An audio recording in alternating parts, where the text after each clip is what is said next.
এখানে বেড়াতে আসলে এদের ভালোবাসায় আপনি মুগ্ধ হয়ে যাবেন। ভয়ের কিন্তু কিছু নেই। এরা আপনাকে কামড়ও দিবে না, খামচিও দিবে না। আসেন আপনাদেরকে এখন নিয়ে যাই সেই সন্তোষপুর রাবার বাগান এবং বেত বাগানে, এবং এই বেত বাগানের পাশেই কিন্তু সেই বানরের অবস্থান, যেখানে রয়েছে শত শত বানর। এখন আপনাদেরকে সেই বানরের ওইখানে নিয়ে যাব। আসেন তাহলে আমরা বানরের ওখানে চলে যাচ্ছি। রাস্তাটির ভিউ কিন্তু অসাধারণ।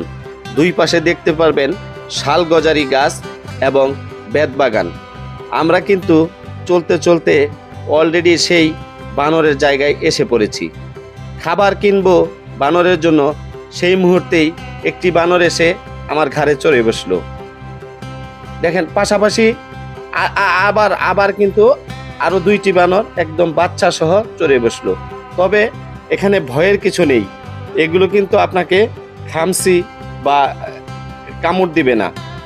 এরা খাবারের জন্য এরকমই করে, কারণ এক সময় এখানে প্রচুর বানর ছিল। এই খাবারের সংকটের কারণেই কিন্তু এখন দিন দিন এখান থেকে অনেক বানর লোকালয়ে চলে যাচ্ছে এবং অনেক বানর খাবারের অভাবে মারা যাচ্ছে। তবে কেউ ভয় পাবেন না।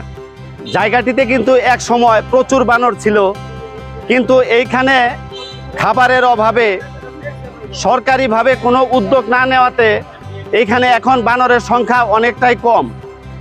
তাই আপনারা এখানে আসবেন, যদিও রাস্তাটা একটু খারাপ তবু আসা যায়। আপনারা এখানে আসবেন, আশা করি সকলেরই ভালো লাগবে। ইনশাল্লাহ আজকের মতো বিদায় নিচ্ছি। দেখা হবে মধুপুরের আবার কোনো একটি দর্শনীয় স্থান নিয়ে, দর্শনীয় একটি ভিডিওতে।